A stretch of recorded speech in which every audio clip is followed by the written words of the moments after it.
It's Monday afternoon, September 8th. Good to have you. Good to be here. Good to be live. This wonderful Monday afternoon. Getting ready for Major Wager tonight. That's right. It's back, baby. Carter. All of us are going to be down there at me and Ed's Victory Grill right before Monday Night Football. That's right. Vikings, Bears coming up tonight on 1430 and coming up tonight at Major Wager. Me and Ed's Victory Grill should be a lot of fun. We'll get into that. We'll talk about what Major Wager is. If you've never been to Major Wager, let me tell you, you're missing out. And why don't you head on down over there? We'll give the details here momentarily about all that and fun stuff. But we're good to be here. Good to everything that is going on here in the sports world in the Central Valley. So we'll dive into it all, and we'll get into it, as I said. Good show today. Before we get into that, big thanks to Tony D for tossing it to us. Just go ahead and search that in your App Store, Google Play Store, all of that. We have it for you here on demand for you. 1430 ESPN Fresno.com as well is the website you can watch and listen to our programs live and on demand as well. So be sure to visit that. You can visit all of our fun promotion stuff like that as well. Student Athlete of the Week, we're still doing that. Looking for submissions for this week. You saw something big in terms of the Lee's Air Hotline, 559-320-1430. The way to reach us, Lee's Air Hotline, 559-320-1430. You got a hot take as hot as the weather, potentially, or you want to talk about how good the Bulldogs are? Maybe. We'll see. How are you feeling after a big win over that Oregon State team? Can't wait to get into that. So if you want to get into the conversation, we're going to talk about that right here at the top of the show.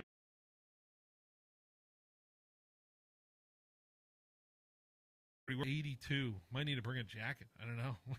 Getting there in terms of it, but can't wait to see some of the cooler temps. I'm seeing 89 as our game time temp for the game against Southern on Saturday. So, folks, pack accordingly. Get ready accordingly. It's going to be a beautiful Saturday evening at the stadium this weekend in terms of that. But we got a long ways to get to before we dive into that game. Like I said, we're going to be diving into a lot here today on the show. We're going to get into everything in the weekend reaction. Got a couple of great guests as well. Our friends from the Fresno Police Department and Fire Department coming here to talk about their big game coming up Wednesday, September 11th baseball game. You've been hearing the promotions on it. We're going to have, and then in the second hour, the Fresno Grizzlies are poised for a championship run, and they have their home game tomorrow in the divisional round or first round, whatever you call it. I don't know exactly what to call it, but the Grizzlies are playing a home game tomorrow. Johnny Bravo, the man who has always been with us for the Grizzlies season, is joining me at 4:15.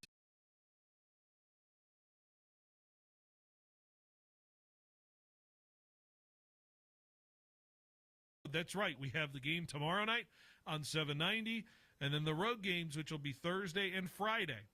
And then if they advance, they'll have a home game Sunday, and then the potential road game Tuesday and Wednesday. So that is your playoff schedule for the Fresno Grizzlies on their way potentially for a run at a California League champion. But also, head on over to me and Ed's Victory Grill. It's Major Wager Monday. And like I said, you were wondering, hey, if you've never heard of that, what is that? Major place where you can go get some ESPN bucks, hang out with your friends, eat some pizza, watch Monday Night Football, and wager on a lot of the prop bets we've created for you for the game tonight. You can use those winnings to win some prizes, spend some money on some prizes, some silent auction items that we will, not silent auction, excuse me. We do a real auction there. ESPN Fresno every Monday night at me and Ed's Victory Grill this week and this year. Can't wait to start it off with Vikings and Bears. All right.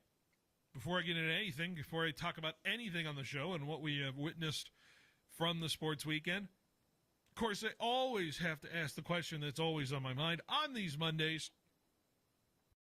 Producer, who is behind the glass today, solo doloing it today in the producing chair. But sometimes maybe that's the way he likes it. And it's Jorge who's behind the glass. Jorge, how was your weekend? It was good. I'm all by myself here tonight. You are? You feeling lonely? A little bit. But, yeah, some great football that we saw this weekend. So Man, I haven't seen a week one like that in a long time. Last night I don't think I ever seen a week one like that. I needed to say, Yeah. and I'm just going to football all that fun stuff, all that great stuff that is involved, college, pros, even high school. We had some good time in the high school game on Friday as well. Paul Betters and I calling the game in Clovis West and Edison of Stockton. We have Bullard and Bakersfield this Friday. Pat Hill's going to join us again. Can't wait for that.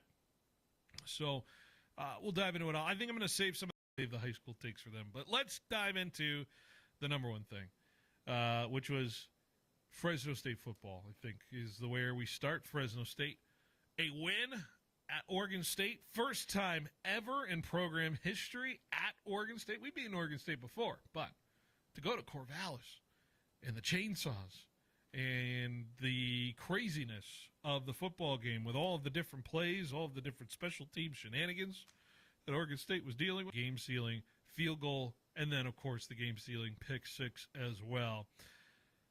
I really thought this was a fascinating game through it and throughout, and I had a lot of fun watching it, and I had a lot of anxiety watching it.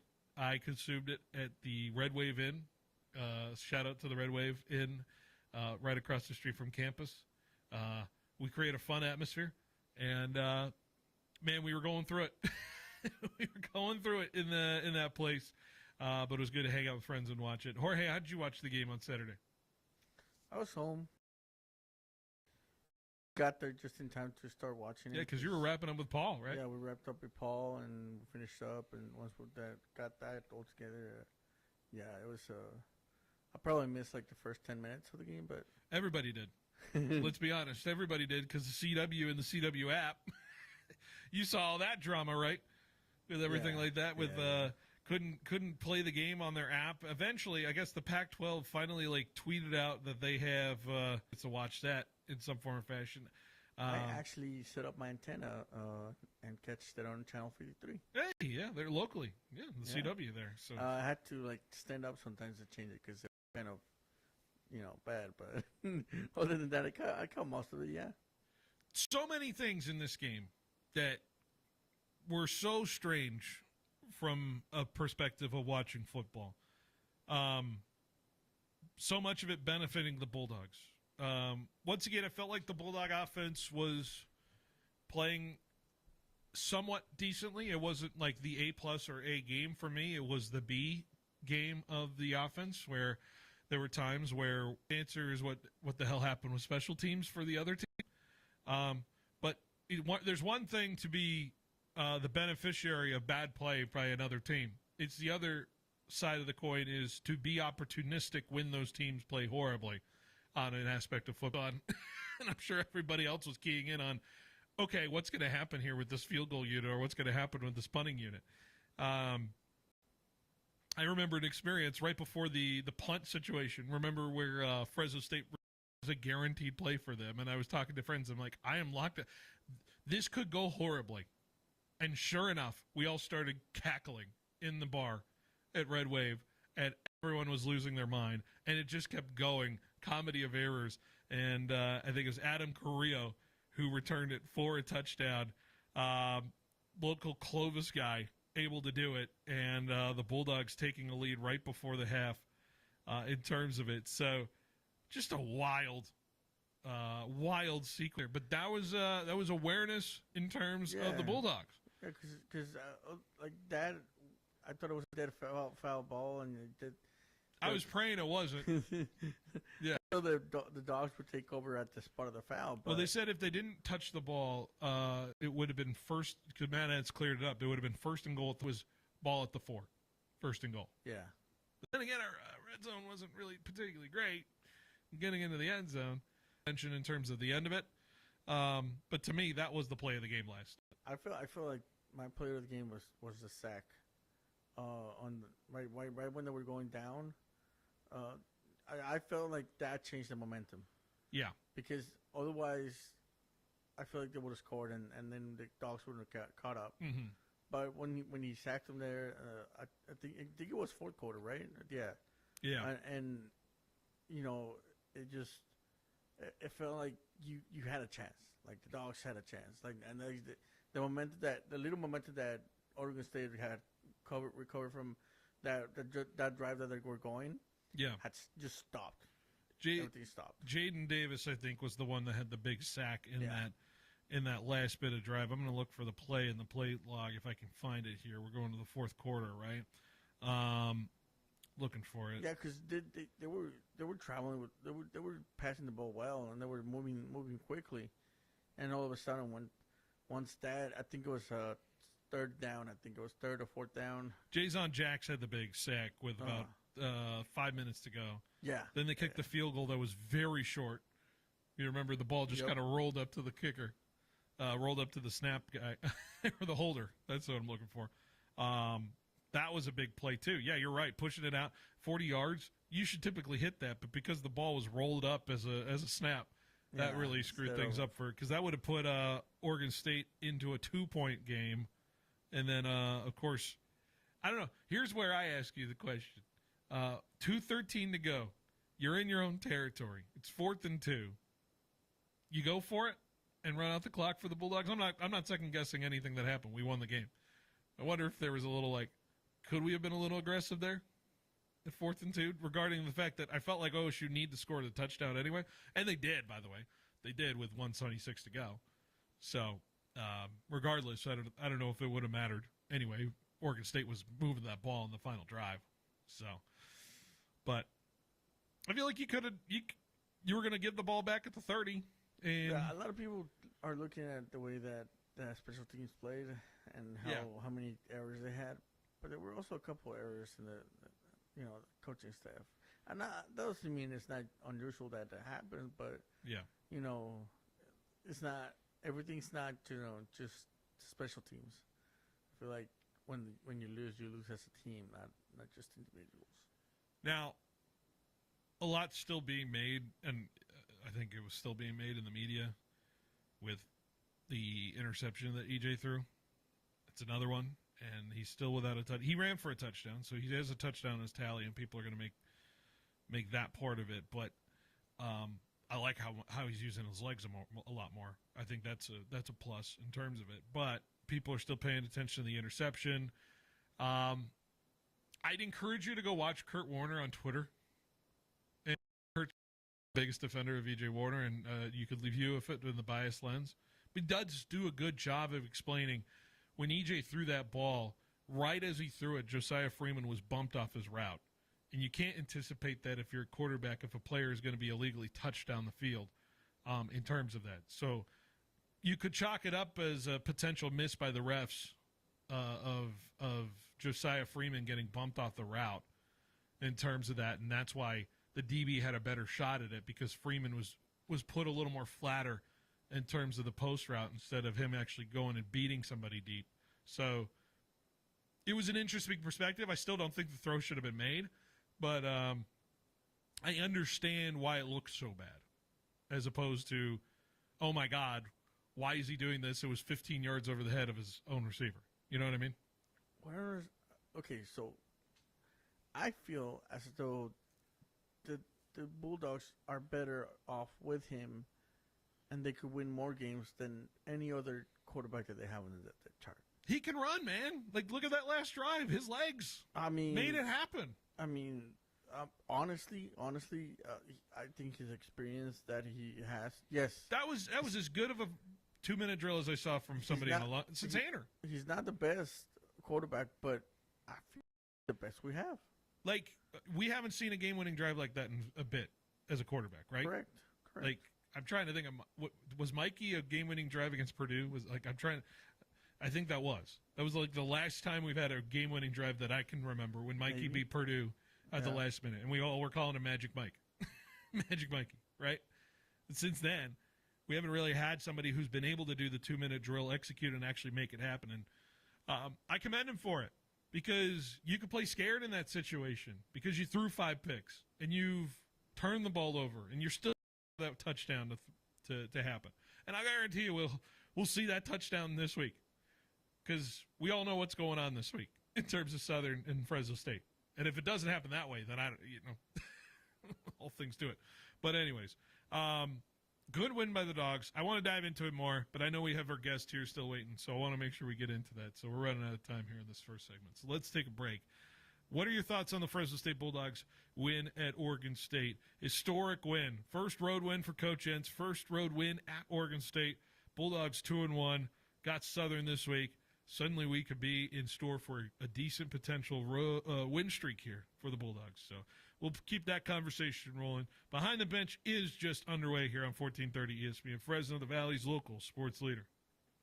The wait is over. Toledo's Mexican restaurant, family-owned for over 30 years, is now open in Cedar Rainiz in Northeast Fresno. It's your spot for bold, authentic Mexican flavors and all your favorite sports games. Happy hour runs Monday through Friday, 2 to 5, plus weekends, Saturday and Sunday, 8 to 10 p.m., and Saturday mornings, 8 to 11 for college football. Enjoy $10 appetizers and $7 Toledo's, now with 3 locations in Clovis and Fresno. Order online at Toledo'sMexicanRestaurant.com.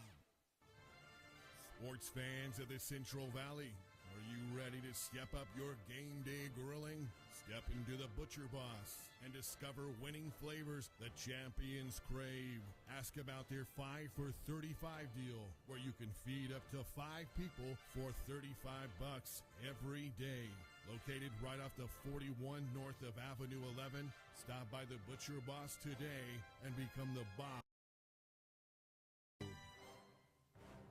When you think of California business machines, it wouldn't surprise me if you automatically thought 3-cent color copies. It's something CBM has become locally famous for. But now there's something else business owners are calling about: business phone systems. It's a beautiful thing. Copiers, printers, office phone systems, all with one simple call to California Business Machines. 559-225-5570 or online at cbmsolution.com.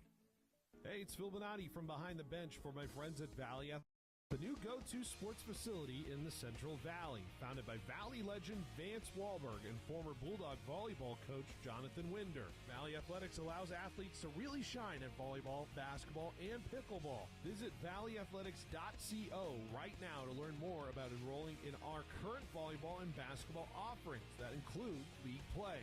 That's valleyathletics.co.